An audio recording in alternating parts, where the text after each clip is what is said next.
Hi, Sasha. Hi, Mitchell. Hello, how are you today? Doing great. How are you? I'm just doing great, talking to you here from my studio in Toronto. It's a lovely autumn day outside, and I could not be more excited to talk to you and Sasha and Matt. Well, thank you so much. I am so happy to be here as well, and thank you for adapting to the new link. If y'all wouldn't mind tweeting it out, there was a bit of a tech issue on the feral file end of things, and so the old space is ended, and this is a new link. So if you wouldn't mind tweeting it, that would be great. And I'm glad to hear that it's a nice fall day in Toronto. It is officially fall, I think, here on the east. Absolutely. Okay, give me a moment. I'm going to retweet out the link here so we can get some more friends in here. Thank you so much. And hi, Sasha. How are you? Hey, Elizabeth. Hey, Mitchell. Hey, everyone. It's so nice to be here. Thanks for hosting. Thanks for the invite. Of course, my pleasure. I'm so happy to be with you all today. And it seems like all three of you are here. Hi, Matt. Hey, Matt. And I was just saying that there was a tech issue, and the old link is now over. It's now shut. So if y'all wouldn't mind tweeting out this link to hopefully bring folks in, that would be fantastic. This is being recorded, so we will be able to have this later. But yeah, if y'all wouldn't mind tweeting about it, that would be great. We'll get started in just a couple minutes here. Thanks so much for your patience.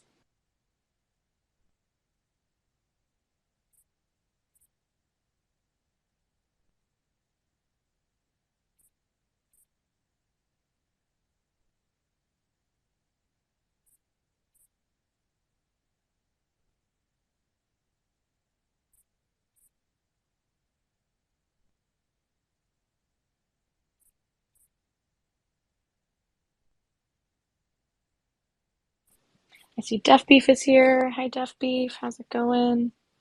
Thanks so much for everyone for joining. If you're just getting here, I've mentioned this a couple times, but the old link was killed. So if you can tweet about this link to this chat, that would be fantastic.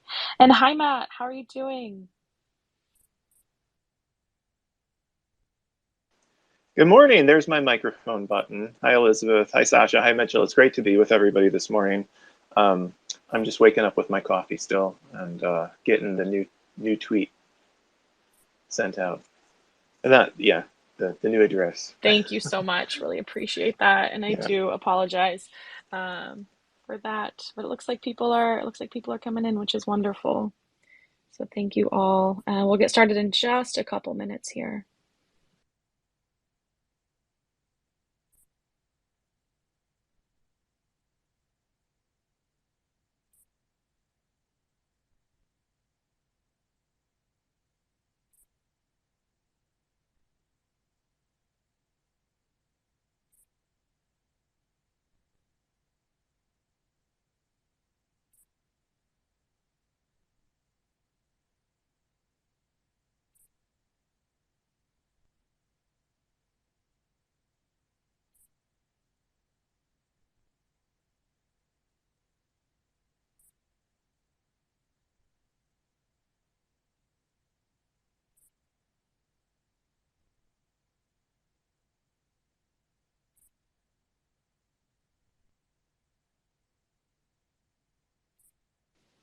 All right. Seems like a lot of you have gotten the memo, which is wonderful. Thank you all so much. Um, really appreciate you all joining and adapting. Uh, Gosh, don't you just love Twitter? Um, Wonderful. So I guess maybe we'll just wait one more minute and then get started. Does that sound good? Sounds great.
All right. Well, it is 8 after the hour, and looks like we do have quite a few people here. Glad to see some curators. Casey and Def Beef are here with us today. Um, really, really glad to be with you all. And how about we get started? Does that sound good? Perfect. Let's do it. Let's go, as they say. Well, hello and welcome to the Source Talk series. My name is Elisabeth Sweet, and I'm the communications lead at Feral File. I am so happy to be with you all today, and I'm really honored to be joined by Matt Kane, Mitchell F. Chan, and Sasha Stiles to discuss the generative poetics of self, time, and sequence. Now, Gazers by Matt Kane, The Boys of Summer by Mitchell F. Chan, and Technelegy by Sasha Stiles are all exhibiting in Source, a non-commercial exhibition on Feral File featuring artworks made in the last several years, which use software as a medium. The curators, operator Def Beef and Casey Reas, spent hours discussing generative works that have impacted them. Here's an excerpt, from the curator's statement. This is not an attempt at a survey exhibition or defining a new canon. This is simply a selection of work that the four of us are thinking about right now. For those of us in the middle of art, code, and blockchains for the last few years, there's been little to no time to pause and reflect on what has happened. Source is our attempt to do that collaboratively. Now, Anya, Catherine, and Dija T from Operator, Def Beef, and Casey Reas wrote wonderfully thoughtful and rich descriptions of each of the 25 works exhibiting in Source, and I recommend that you go check those out after the talk. So I guess without further ado, let's jump into the conversation, shall we? So as I mentioned, we're here to discuss the generative poetics of self, time, and sequence. And I must admit that this topic does feel a little self-indulgent, and I'm really grateful for how enthusiastically Matt, Sasha, and Mitchell all agreed to it. So I think it'd be a good idea to start by grounding ourselves in what this title means. So what do I mean by generative poetics? Well, first, I'm thinking about generative as reproductive, emergent, reflective. And as we've seen in recent months, generative art can be defined in many ways, as we've seen. And that's an entire conversation, several conversations in and of itself. So I'll just leave it there at these descriptive words of reproductive, emergent, and reflective. And then the way I'm thinking about poetics is sort of as a way to consciously and unconsciously embed lessons and wisdom into creative works, to show relationships between things, people, and concepts. So today, I'd love to explore the way each of your works reflects questions and reproduces elements of self, time, and sequence. So let's begin with self. And I want to warn you that I've got some pretty big questions lined up. So please don't feel like we need to definitively answer anything, of course. And I hope that this conversation really opens the door to conversations on these topics and that in no way decides them. So beginning with self, I'd love to turn to Sasha first. So Sasha, Technelegy, your work exhibiting in Source, is your AI alter ego. It contains a part of you and also expands beyond you. In Anya's reflection on the work, she writes that the name Technelegy, which contains the word elegy, recognizes that a technical capacity gained might mean something else is lost.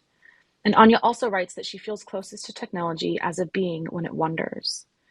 Now, I think of curiosity and preservation are two core human values, and they serve each other and allow us to connect with ourselves and with others. And in that way, it can become easy to get lost in another. So I want to preface my question by saying that I'm thinking of human and AI voice not as opposites, but really as stakeholders of language.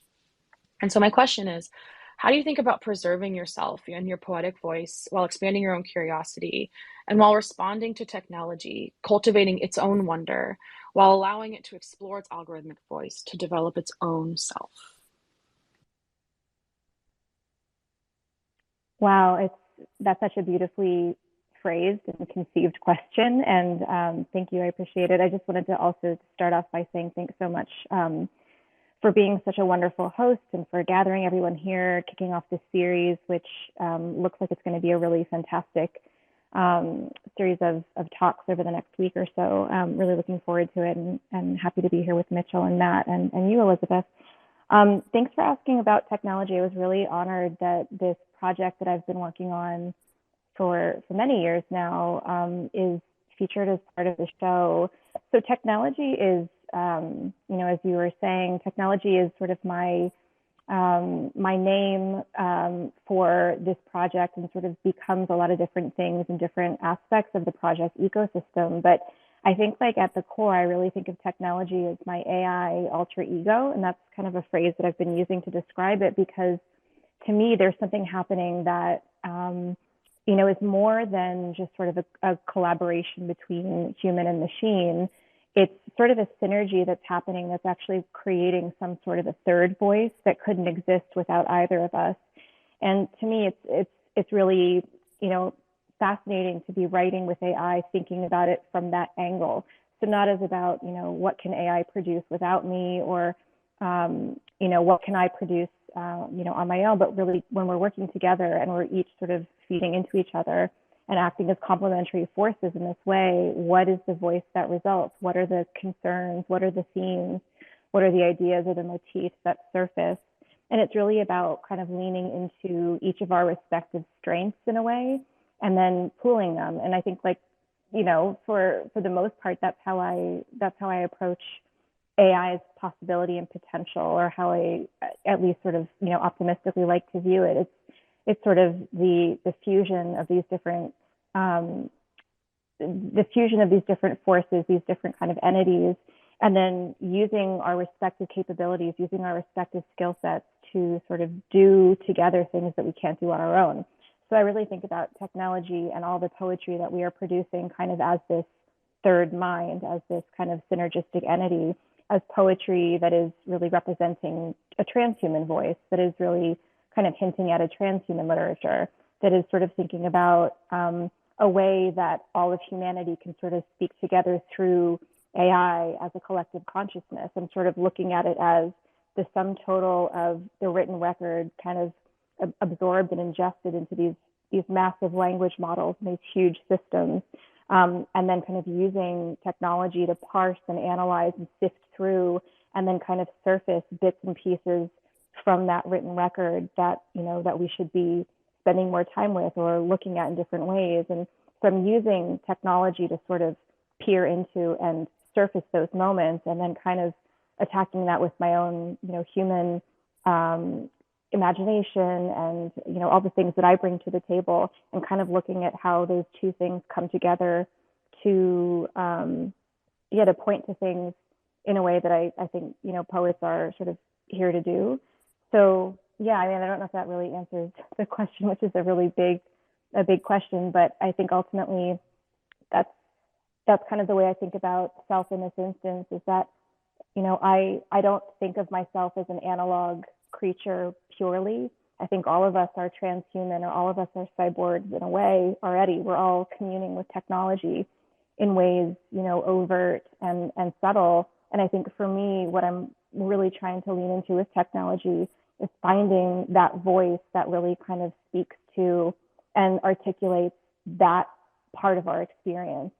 So yeah, again, like really excited to, be able to contribute poetry and language, generative text to this conversation, because I think so much of what AI is actually based in is linguistic technology. So again, really appreciate being part of the conversation. Thank you. That was so beautifully said. And I think that this sort of notion of transhumanism and posthumanism has a lot to do with how much data we are not only kind of bombarded with, or that we consume, but that we also put out.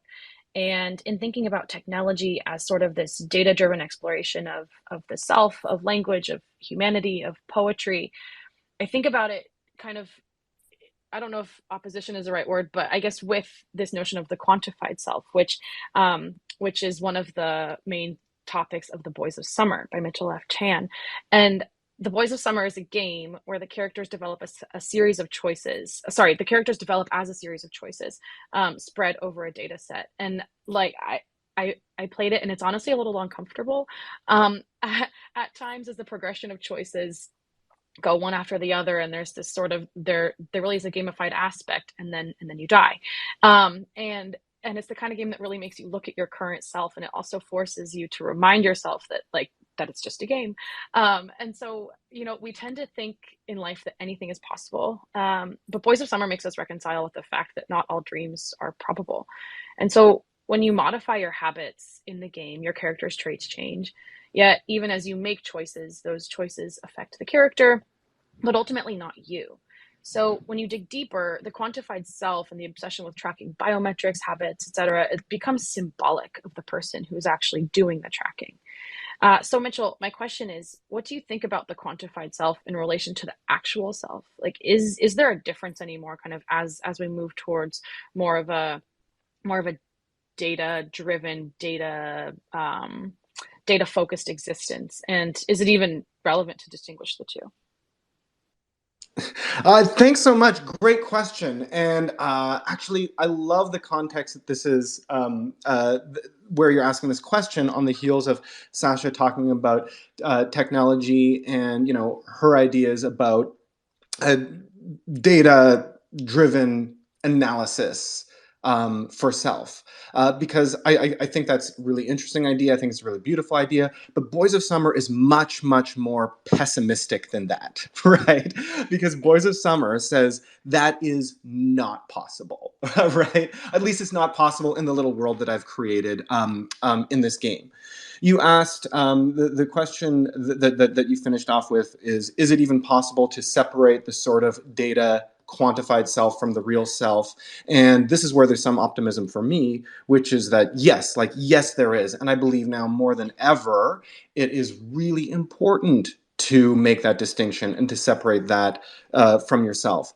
But you do that by understanding where data is going to flatten you and annihilate you. And like the perspective, the opinion that I'm putting forward in Boys of Summer is the second that we turn something into numbers, right? We annihilate it. We flatten it in a number of different ways. First of all, you turn it into capital, right? You turn it into capital, and then it becomes subject to the whims and forces of a market. And this is always true, right? I put very little of my personal, my human life, the life that I choose not to quantify. I put very little, maybe none of that online. No pictures of my family, nothing like that. If I put pictures of my kids online, all of a sudden we know that there are algorithms that are going to understand it should start selling me stuff. There are algorithms that will understand that I'm now a part of a certain demographic, and the specific contours, the specific qualities of my family don't matter there. It doesn't matter how my daughter laughs or what she calls me when I put her to bed. Right? I'm pure data. That's irrelevant data. So I just I don't really do the whole deeply personal thing like out in my career or digitally because I try to keep that separation.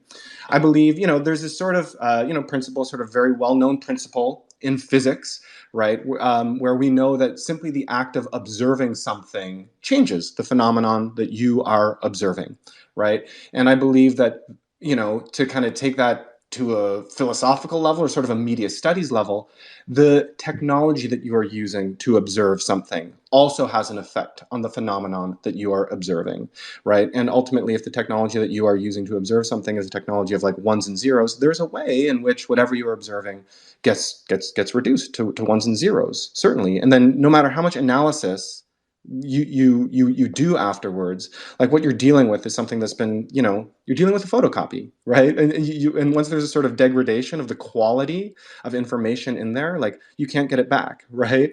Ultimately, all these techniques for analysis, they all depend on lossy reproductions of things that are important in our lives. Thank you. It is so interesting to think about the two, about technology and moving into the Boys of Summer and the different ways that we can look at data, both optimistically and pessimistically. It's really just a tool. And as Sarah Zucker said one time in a podcast many moons ago, it's not the wand, it's the witch, in a sense. So thank you for sharing that. And I think that I personally agree that we do have the ability to keep ourselves separate, to still make decisions about what we put out there and what we keep private. And I also want to say that this can also be a conversation between everyone. So if any of the artists on stage have a question for each other or want to open up discussion, super happy for that. I do. I would love to turn to Matt Kane to speak about gazers. And, you know, I've also been thinking about self in terms of location and sort of, but location in sort of a broad, more philosophical sense. But thinking about how people have been tending to the moon for quite some time. Matt, in your description of gazers on your site, you write that the first lunar calendar dated to 32,000 BC, and it was discovered drawn on animal bone in caves. Now, civilizations have derived vast meaning and rituals from the lunar cycles for millennia, and the moon does bring a sense of predictability and rebirth, an opportunity to shed and become new. And what Gazers does is it invites us into an immediate proximity with our closest celestial body, coated with evolving aesthetics and brilliantly executed color theory. Truly, I don't own a gazer, but I just look at them sometimes. They're so beautiful. And underpinned with blockchain technology, of course. The work reorients our position to the moon, plucking it from the sky and placing it on a screen. And so what I'm thinking about, or what I'm curious about, is what you think about when we change the proximity of an object. When we change our proximity to an object, does our orientation to the symbol change? Can we derive more meaning and therefore more connection to the self with a moon in our palms rather than in the sky? And that was the question I had planned before. And I do just want to tack on to it that something Mitchell said is kind of sparking a different turn, which I'll just present now, and then feel free to answer obviously however you'd like. But Mitchell said that the second we turn something into data, we flatten it. And what you've done with gazers is that you've turned the moon into data. So how would you kind of how would you respond to that? I guess two separate questions, but curious about your thoughts. Yeah, it's really, thank you so much for that very thoughtful question. It's it's interesting to think about changing our proximity from the moon to a screen, and of course, like our ancestors had a deeply more it different relationship to the night sky, right? Because they didn't have light pollution, they didn't have air pollution coming in the way of their relationships, you know, to the constellations, to, you know, to the Milky Way, to the moon, and it's, you know, we're at a time right now that we're on this, you know, platform called X, and I just had to, you know, download the new X app because the old Twitter app wouldn't work with spaces, and so I was forced to do that just to be able to speak on here. And I'm thinking about how Elon Musk, you know, he's more and more I'm seeing photographs of these trains of satellites he's putting up there, and these photographers who are, you know, taking astrophotography. They're coming up with these very like strange photographs where it's this interference pattern, really, these satellites. Like, you know, growing up, like, of course, like we'd look up into the sky and we'd see these satellites moving quite swiftly, and we'd wonder, you know, as children, oh, is that a comet? And, you know, our parents might tell us, no, that's a satellite, you know, that's how you get, you know, MTV. You know, but now we're looking up there and we're sort of like we're coming to understand that there are no laws that are protecting our civilization as humans from our relationship to the sky and space and the aesthetics of the sky, and it's quite alarming, because if you just like extrapolate where we are now, where we have these little, you know, chains of satellites, and yes, they're bringing us, you know, the purpose of the satellites is to beam, you know, 5G down to Earth in places that they don't have technology. What's the cost of that, you know, aesthetically, to the spirit, to the soul? You know, and so getting into, you know, gazers, it's taking what's happening in the night sky, and it's creating, you know, this different experience of the moon, and one that can be customized into the future more and more, and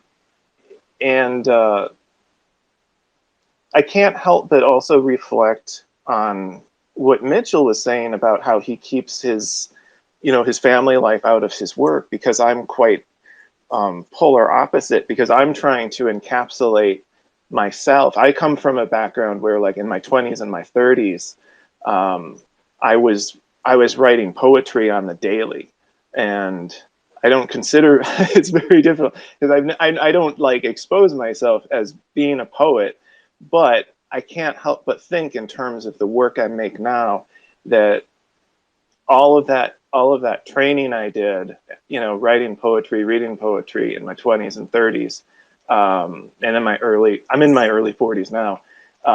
That 20 years of that, I was creating some neural networks inside of my own brain, the neural connections that are kind of like they have a certain timing and a sequence, right? And I think when I was taking the notion of what I do with color and color theory, and trying to create an algorithm that takes what I had been doing as a human artist, with color, and creating those relationships, I can't help but see that, like, what I was doing with writing, poetry, that was informing, my sense for pattern, for rhythm, for how does this change over time? How do we rhyme time? Because each, there's a certain evolution of gazers. I think I'm getting away from your original question, and I'll allow that. But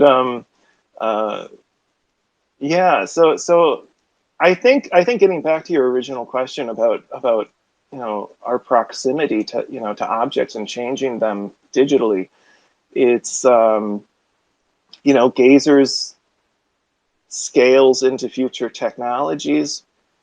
I think it has a responsive dimensions, and that's kind of like, it's forward thinking in terms of, like, we're not going to be stuck at the same sort of dimension and technologies. We're not going to be always on CRT monitors. We're not always going to be on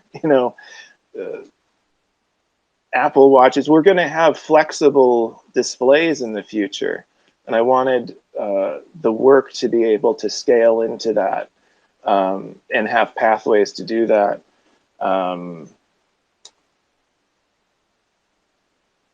Yeah. I wonder if I've answered your question, or if I've I've stemmed off into too many other pathways. No, it's fantastic. I think you answered it perfectly, and you actually seed a lot of what I was thinking about in terms of time with gazers, how it really is kind of this look into the future. I've been reading about it, and there's a mechanism within it that accelerates the time and the cycles of the piece. And so in a way, you can like see into the future. You can witness what the future might look like, or what the future might hold for the moon and for the piece. But also it's a little bit pessimistic. It provides pessimism because it's saying this is the potential of a gazer, right? Just like we have the potential of the individual, and some of us feel we have a sense of what our own potential is, but at different points we might not be quite meeting that, right? And I think civilization has the same sort of thing, and technology has the same sort of thing. We're looking into the future, and we're saying, and just within my own lifetime, I was born into Pong. So, and now I see that we have, video games that are really, you have a hard time differentiating the video game from real life more and more. And so that's just within my lifetime, I've seen that evolution. And, it's like I'm suggesting with gazers that, wouldn't it be great if CPUs and GPUs and tech and displays, these all advance and these all change, and the speed of gazers like begins to track these future improvements. But what if we stagnate as in technology and stuff? Well then we'd be left with gazers sort of like being held back at a certain point. And I've felt that within my own self and life. I have felt like stagnated at certain points, and then of course then there's a breakthrough, and you're pushed forward again. And so I thought about in terms of like how it speeds up over time, that yes, there could be periods where like the potential of gazers is greater than the current state of technology, and maybe perhaps gazers can't scale to the dimensions that I thought it could. But then there will be breakthroughs, and it'll of course it'll if gazers are still on people's consciousness by then, um, it'll provide sort of an introspection for the people of that time. It's a generational artwork, and so it's meant to create these questions and these observations, along the way. Sasha, I wonder how you might respond to that in terms of as a as a poet, and I know on the verse we always kind of speak about, moving a little slower and kind of setting a different kind of pace because we're not meant to rush into things or necessarily through things, and how you think about the pace of what you're doing, which is really cutting edge work with artificial intelligence and language, how you think about that in terms of the pace of our time and the potential stagnation. Yeah, another great question. I think for me, maybe it's less about thinking about the pace really here and now. It's more, I think for me, it's more interesting to kind of step back and see what we're doing now in the longer time span, like in the longer trajectory of, say, the poetic tradition or, the history of language, something like that. So I think for me, it's sort of trying to take a step back from this immediate focus and just kind of understanding how it fits into the bigger picture. And that's sort of a way of maybe slowing down in a sense. But it's really sort of recalibrating, I think, and just trying to see things in a slightly different way. And, I studied classics when I was in grade school. I read Latin and write a little, not very well, but like I was very, very interested when I was younger in deciphering ancient languages and specifically thinking about languages that are dead and no longer spoken. And I think that sort of carried through, and it's something that I examine quite a lot, even through, my use of AI and, and binary code and things like that. I think generally speaking, there's a sense that we have now that a lot of the technologies that we're using are, unprecedented, and that are brand new, and that we're living through something that is unlike anything that's ever happened before. And in some ways, sure, that's true, but I also like to remind myself that this is sort of an evolution in the history of human technology and human invention. And the rise of AI, in a sense, is sort of akin to the rise of written language or the rise of the oral tradition. It's another way of articulating things that we don't quite yet have language to articulate. It's another way of sort of formulating systems to enable us to communicate with each other in ways that we can't right now. So I think, again, it's not exactly about slowing it down. Maybe it's more about trying to have a slightly different frame of reference for some of these conversations. And I think to me that helps me kind of step back from the edge where, it can be almost overwhelming thinking about the impacts and the profound seismic transformations that we're kind of teetering on the brink of. It helps me sort of think a little bit about how that's always been a driving force for, for humanity as we know it. And at least, I don't know, there's some little comfort, I guess, in deriving, in thinking through that or thinking through that lens. So I think there's that piece of it. But the other thing I was going to say is that I think there's something really interesting. Thinking both about even just the name gazers and then thinking about what Mitchell was saying about data and observation. And I think there's something, really fundamental to poetry that is about observation, and it's about close reading, and it's about really honing in on specific details and really kind of digging in and understanding them. And that's also a way of slowing time, or at least trying to stand still for a second.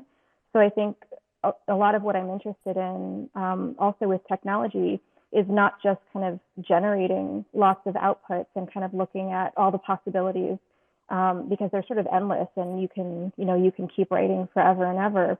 But for me, like a big part of the poetic craft is always about editing and culling and finding those moments to kind of slow down and zoom in. And I think that's been something that I bring a lot to my role as, I guess this collaborator, this editor working with technology. A lot of it is really about kind of culling and pairing through. And I think in a way that's also allowed me to recalibrate my idea of what it means to be a writer, to be a poet. It's not necessarily so much about always creating something from scratch, because language isn't, something that we're building from nothing every time. We're just kind of using assemblages of systems. We're using, words that lots of other people use as well. We're just kind of putting it in slightly different, putting it into slightly different arrangements, reassembling it in different ways so that it really allows us to kind of refract our experience through a very particular lens. And I think that has been, to me, a really useful piece of the conversation when it comes to thinking about the creative potential of tools like AI, like generative AI. There's so much conversation, of course, about whether or not AI art is authentic, whether it's creative, whether it really is representing some kind of a productive force, a generative force. And I think, again, a lot of my interest in this is kind of looking at how all of human artistry and all of human writing and language is all sort of a building on stuff that already is there and that we're all tapping into and kind of, dipping into and pulling out from and then responding to in different ways. So that's also, I think, also a way of feeling connected across time to lots of different thinkers, lots of different schools of art, lots of different ways of navigating through the world. And I think there's something that feels, it feels like a grounding influence in some ways to be able to recognize that there is this connectivity. So yeah, again, sorry, that was a little bit of a ramble, but hopefully that indirectly answered your question. That was wonderful. Thank you. I can't help but wonder, Mitchell, are there places where you think that data doesn't annihilate and flatten existence, and flatten humanity, or flatten your ability to experience life? Well, whenever I say flattening, it's like data is a really important tool, for looking at the world around us. Like, of course, so long as we acknowledge like what contours, what qualities of the world are like fit within that container, fit within that receptacle, and which it's omitting, right? Which it is, which it is masking. And so, I mean, this happens all the time with trends, right? So, for instance, my game starts off as a baseball game, right? And this was a story that I used to like to look. Let's bring this conversation, back down to something that Joe Sixpack can relate to. All right, we'll talk about baseball here. And here's a way that I like to explain this, right?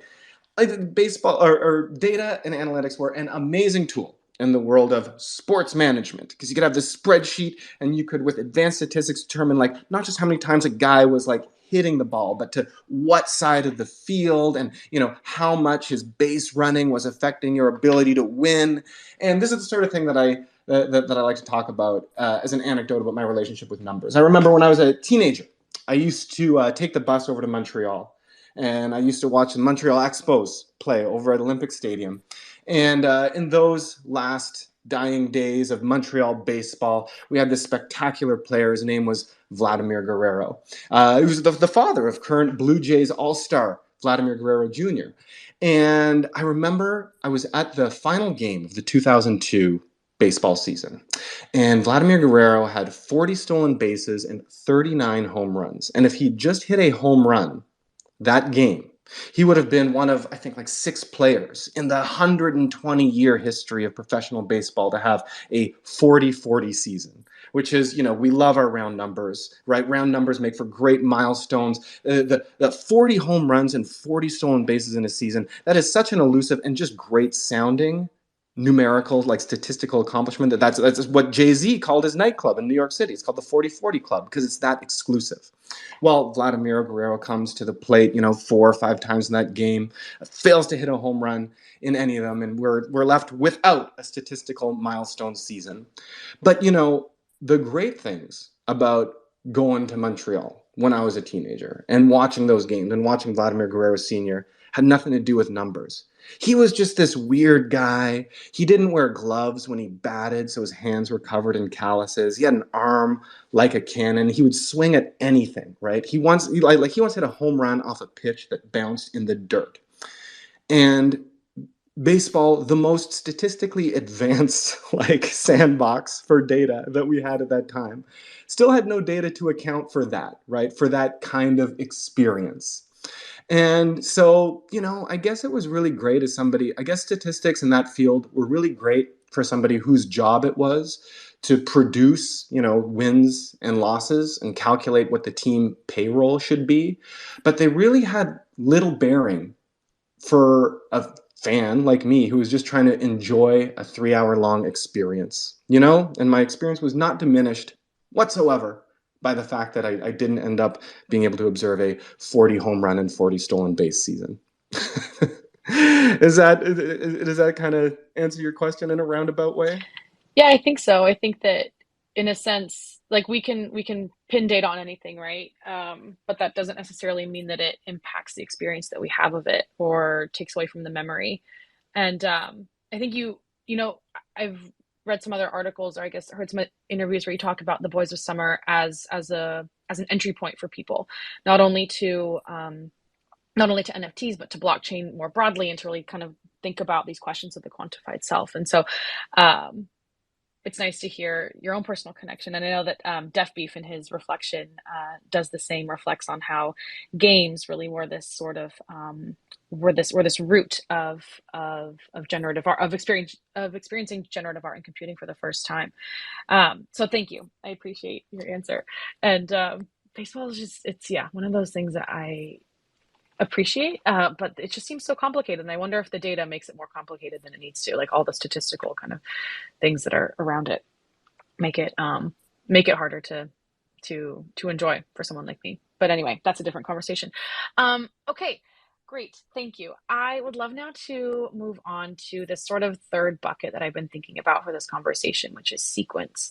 And thinking about sequence, we've kind of touched on it in a number of different ways here. And I guess before this conversation, I was thinking about it in the ways of how do we evolve, and thinking about the three of your pieces, thinking about how we evolve when we wonder, when we gaze, when we play.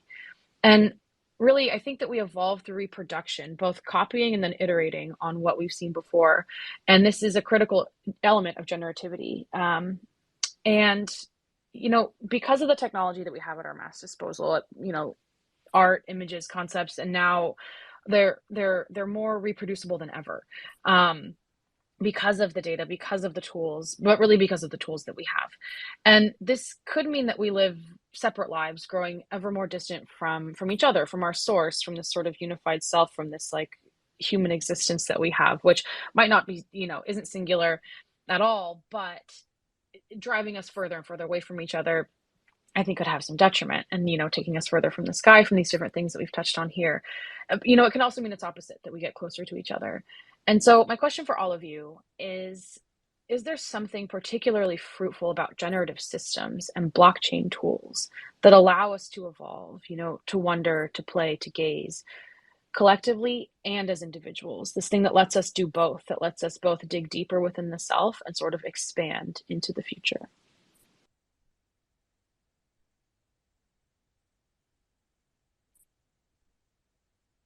Sure. Oh no, Matt was going. Oh no, Mitchell, you can please, by all means. All right. I was just jumping in front of this bullet. You're welcome, guys. No, it's a great question. Yeah, I think look, generative systems do enable I think an incredible degree of exploration. You know, the type of exploration that I'm concerned with has to do, I think, less with the self so much as, you know, the world around us. And for me, like, that is, you know, my artwork, as I've sort of referenced before, is very, very much not about me. It rarely is, but it tends to be about the world that I live in, and figuring that out does end up coming back to the self, right? Because that's how I triangulate my understanding of self. I understand how I relate to the world around me, and then I can sort of take a look at how I honestly operate in that, right? And I look at generative systems. Well, I should establish a baseline here. One is, like, you know, I make games. The last two projects I've made have all been games, and games are collections of generative systems. So whenever I say game, for the purposes of this conversation, you can think of as collections of generative systems where, you know, some qualities, some phenomena may emerge from, right? And this is a really valuable tool for me to assess and model the world around me, because, of course, increasingly the world around us is a series of generative systems. This is true almost no matter where you are looking, right? As many generative art projects that we've seen over the years have tried to show us, this is true if we are looking at scenes of nature, if we are looking at the core sort of phenomena that constitute the world, these core elements. And of course, it is increasingly true in our socially constructed world, right? Which are a number of generative systems that are increasingly designed to produce you know, behavior loops, right, and responses in us. And so the reason why I make these collections of generative systems is because, yeah, that is the stuff, that is the format that the world is built in. So I can make my own little experiments. I can create my own little world inside a bottle, and I can test that, and I can poke at it, and I can probe at it. And I'm using what is, on some level, the same logic as the built world around me. And then I think, outside of the artwork, external to the artwork, that's where I find my sense of self, right? Because that's where I find my relationship to it. I build a tiny version of the world in a bottle, and then I understand better how I feel about it and how I want to live in it. And I guess that's what I would say.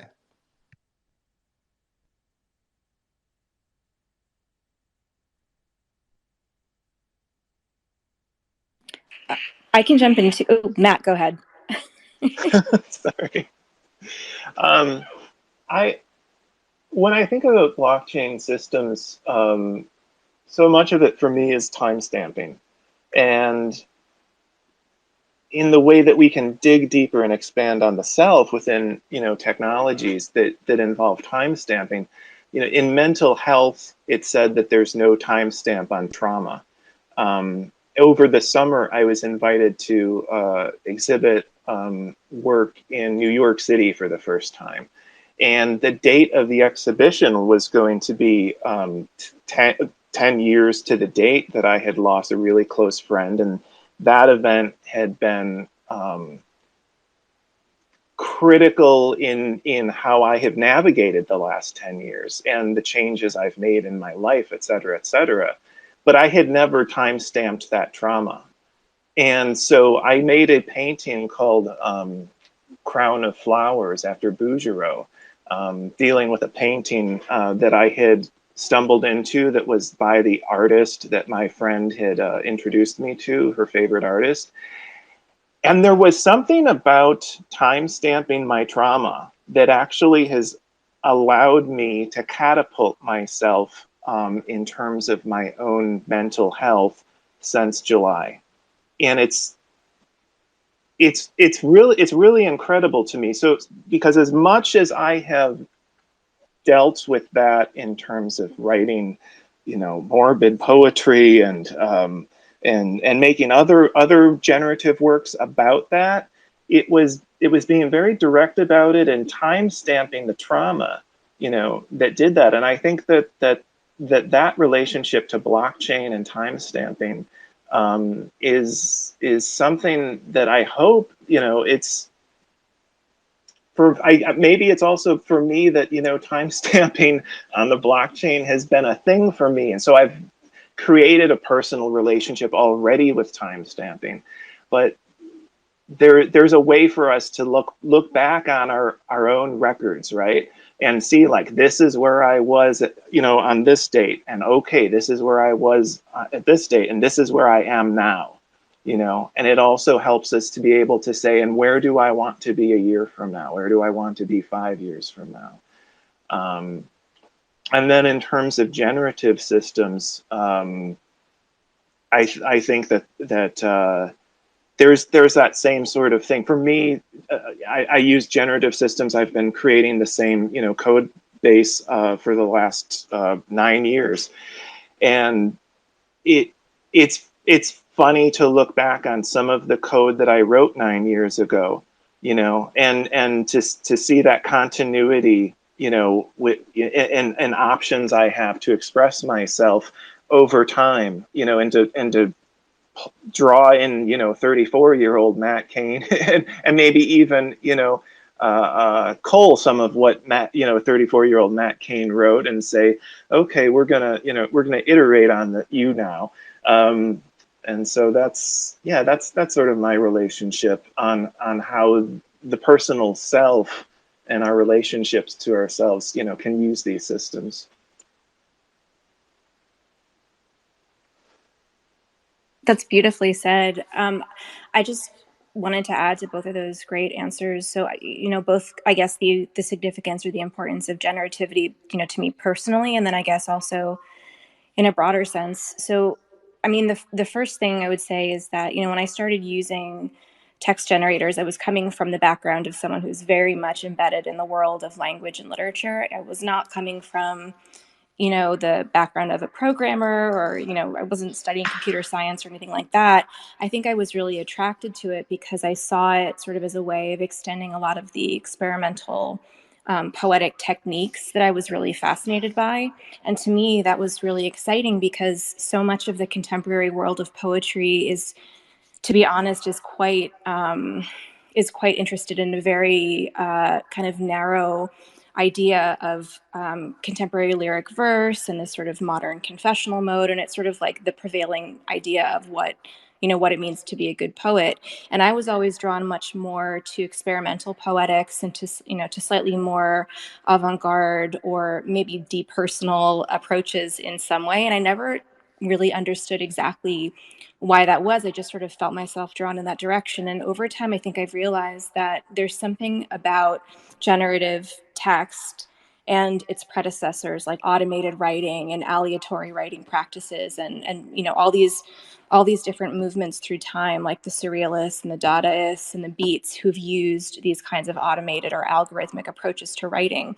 I think all of those movements have sort of really believed in this idea that sometimes what we really want to say or what we really need to say is not something that we can deliberately write or that we can deliberately articulate, and that sometimes our intention, sometimes our the pre-existing rules or ideas or notions of what we should be doing can cloud our vision or can get in the way of trying to articulate something truer or more essential, which, I mean, sounds like kind of an abstract and romantic thought, but really when you drill down to it, it's something that I realized for myself is very true, in that all my life as a writer, I've been programmed, essentially. My own mind file has been trained in a certain style of what writing is, a certain mode of telling stories, a certain mode of writing lyric or writing verse. And that may not actually be the best way for me to articulate myself as a poet. So being able to kind of step out of my own head and be able to strap on this prosthetic imagination of AI and of an AI-powered language model was for me a way of almost deprogramming myself from all of that. And that really has sort of liberated me from a lot of the things that I thought I needed to do as a writer. It's also gotten me to a place where I can, sort of get out of my own way when it comes to ideas or facts or themes that I think I need to be adhering to. It kind of gives me the ability to tap into a much broader range of pieces of information that might be really relevant to an idea that I'm trying to work out and that I'm trying to grow into something bigger. And to me, that's really, really exciting. And that piece of it does feel very unprecedented and very like revelatory in the long history of how we write ideas and how we kind of advance knowledge. I think personally that's interesting to me in a lot of ways. I think more broadly it's important because it sort of hints at the fact that, you know, a lot of the really troubling things that I think are happening around us are, you know, because we're increasingly trapped in these echo chambers. And a lot of these ideologies that people are expounding are kind of calcifying and becoming these like little prisons that we're living inside of. And I think that the power of a tool like AI is that it really does give you or offers you the invitation to step out of your own worldview and tap into the worldviews and the beliefs and the ideas of billions of other people, which again I think is sort of an optimistic, you know, way of thinking about it. There's certainly a lot of like logistical steps between here and there, but I think I'm very, very interested in thinking about AI from that point of view as well, as sort of facilitating that kind of a broader worldview. I kind of think about the training data that these large language models built by places like OpenAI, that, you know, what they're rooted in is almost like a canon of all of humanity's written record, and being able to use systems to peer into them is giving us this sort of unprecedented aerial view of all of humanity and all of our concerns and all of our challenges. And I can't help but think that all of that data has something to show us that we probably as individuals can't see ourselves. So to me, that's kind of, you know, it's a very kind of lofty, I guess, big idea, but it's something that really drives a lot of what I do is thinking about how to really foreground that as a potential benefit of using AI is something that we really can't do on our own. And I also really think a lot about what chatbots like ChatGPT mean, again, in sort of the way that that we as humans understand ourselves. And I think a lot about Socratic dialogue and how important it is not just to kind of talk to oneself, but to talk to someone else and to kind of hash ideas out, you know, outside of yourself as well. So I think there's something, again, you know, about that mode of Socratic dialogue, that sort of interrogative mode, that kind of, you know, willingness to let chance or let algorithm, let generativity bring things into your creative practice or your imagination or your belief system, that is really important to me personally. And I think is also something that really has a lot to do with this kind of transition we're into more of a post-human mode, where we need to recognize that we're not just, you know, individuals, but we're plugging into a much bigger system. And, you know, we are an intelligence, but we're also plugging into a much broader spectrum of intelligences. So thinking about how we can use these tools to sort of make that happen in the most positive and productive way possible.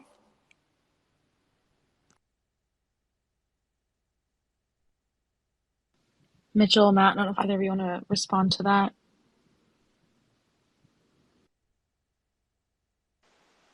Yes, I really loved what you just had to say, Sasha. I have been engaging with, you know, Chat GPT bots, and almost, you know, and it's you know, I've always been very adverse to seeking therapy, which is probably a big problem for me, and why I'm an artist because I work through things in my art. But you know, since the GPT bots, you know, and have come about, I've started to talk to them and using them as therapy and therapists, you know, in lieu of my own fear of dealing with humans and human intimacy, and it's been really profound and helpful for me, just to be discussing my thoughts and ideas and bouncing ideas off of, you know, another intelligence, you know, whether it be human or you know, this system. It's yeah. I had kind of a question in response to what Sasha was saying. One of the things that really stood out to me that you were saying was you talked about AI as offering people the opportunity to speak to a diversity of different perspectives, offering the opportunity to tap into experience and viewpoints that are not their own. And this is, I think, moving away from the topic, but it is something that I've thought about a lot with regards to AI.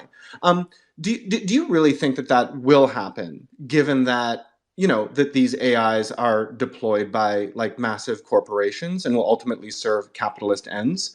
And it occurs to me that, you know, ultimately what, you know, a Microsoft or an OpenAI want to happen is for the user to keep using the technology, right? For the user to keep using the service. And that, you know, in my experiences working with AI language models, they tend to tell me, you know, what I want to hear, right? They sort of understand the patterns of my thought and reinforce that, because that's sort of the response that, you know, I will give the positive feedback to. So, do you see some danger that maybe actually what could happen with AI is the opposite of what you've described? Yeah, I mean, it's a really good topic. It's a really complicated topic. I was actually just on a panel with Creative Commons in New York a little while ago where this was basically like a day-long conference. So I guess like the thumbnail version of that for me is, of course, like there's a lot of attention, and rightfully so, on, you know, how these big tech companies are maybe, you know, creating these systems to do very specific things, and that is problematic for some reasons. And also, of course, a lot of attention being paid to how AI systems, because of the way they work, how they can magnify really dangerous things, really dangerous information, which of course is like also very true. And then the flip side of that is that really at the end of the day, like what these systems are just massive containers for information.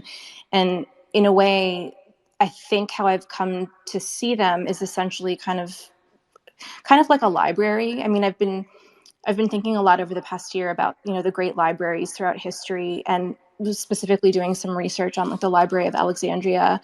And the race to sort of create a repository of all the world's knowledge actually was, you know, when we look back and we think about the Great Library of Alexandria, it has a very sort of I think noble and sort of like wistful and very like well-intentioned connotation, but it was also kind of coming out of this desire, you know, to build empire and to consolidate information. And I guess that's something that really is intrinsic to human nature in a certain way.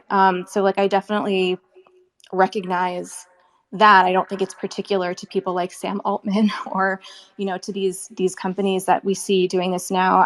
I really feel like, I guess what I was saying before about being able to tap into other, you know, other people's minds and beliefs and all that is stemming from the fact that underlying all of these large language models is a huge amount of information that is in the system, regardless of what the outputs might be, or regardless of the interfaces that are built on top of them. They're repositories of an incredible amount of really valuable data, to kind of bring this back around to the, you know, the opening conversation about data. And really it's just, you know, it's a matter of how do we tap into that data in ways that are useful? How do we build on top of it in ways that are really meaningful, and that are going to allow us to find the things that are useful to us, or to navigate it in the right way? And that's a huge question and challenge. And again, that's one of the reasons why I have found it important, even though I don't come from an AI background, to kind of throw myself into all this and partner with research institutions and get involved with learning more about how the systems are put together and how the data is organized and retrieved and all the kind of inner workings of it. And that's given me a much better understanding, I think, of, you know, the limited scope of what we're able to do kind of at the surface level. But there's so much opportunity, I think, inside. I think it also is really important to focus on the quality of how that data is ingested and how it's tagged and organized. And again, like these are massive endeavors. So I guess for me, like I'm trying to resist being reductive, and I try to resist, even though it's tempting, you know, a lot of the vitriol that's directed at big tech companies is, I think, you know, some of it is founded, some of it I think is unfair. I think that, like, knowing a lot of the folks that work at these companies too, there's some really you know, really good-hearted people working really intensively to try to make these resources useful and valuable in and to serve purposes that that the resources we have at our disposal now can't. So I prefer to kind of come at it from a realistic but also like a slightly optimistic angle, because I don't know, I just think the opposite is never going to get us where we want to go. So I try to be kind of positive about it and think about the ways we can all sort of add to this vision for the right ways to utilize these technologies, and the right way to build them, the right way to build interfaces, the right way to sort of educate people about them, the right ways to sort of go about opening up dialogue around what these might be useful for, rather than kind of feeding into the alternate narrative, which I think again is sort of tempting to do, but I think is doing a disservice to all of us in the long run. So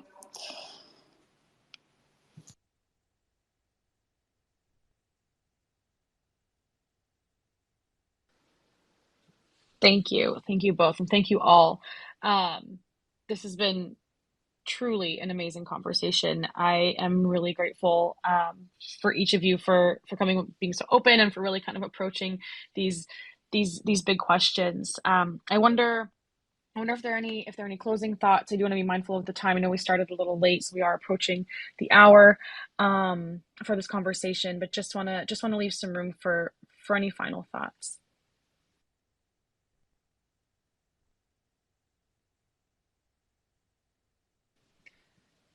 We have gone, we have, like I said, covered some pretty big topics. And so really my deepest gratitude to all three of you, to Sasha, to Mitchell, and Matt. Thank you.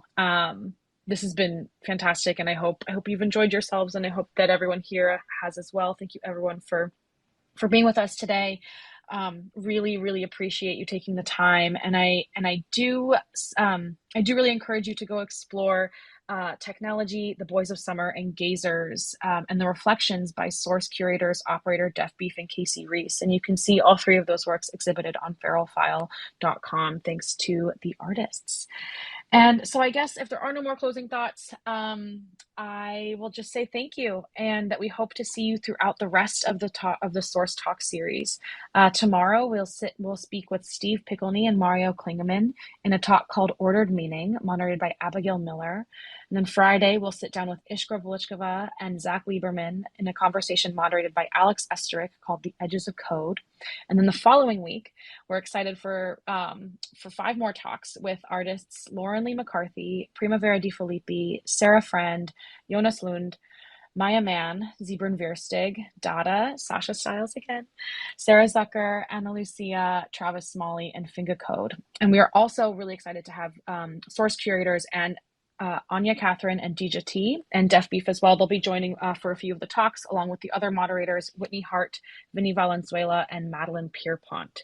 And my name is Elisabeth Sweet, and I just really am so grateful. Thank you all so much. Thank you again, Sasha, Mitchell, and Matt, for being here today and for being so open and for really digging into these topics. I hope this is the beginning of a conversation, not the end, and I really appreciate you all. So with that, I hope that everyone has a good day wherever you are, wherever the day takes you.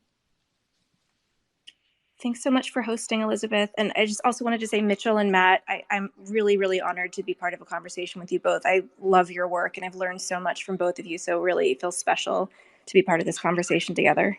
Well, likewise. I was just about to say exactly the same thing. Thank you to both of you, and to you as well, Elisabeth. This is really fun. This is really fun. I'd love to talk to all of you guys more offline later. Absolutely. This has been really a pleasure. Sasha and Mitchell, I really admire both of your works, and both of you as persons as well. Yeah, we should have these discussions more. Elisabeth, you've done a wonderful job preparing these questions, and this series is going to be, really phenomenal, and I hope it becomes a model for others to look to in the future. Wow, thank you so much. And I just have to say, I admired the three of you so much. And this, really has been such an honor. So thank you all so much for taking the time, and look forward to more conversations in the future. Thank you, everyone. Have a great day.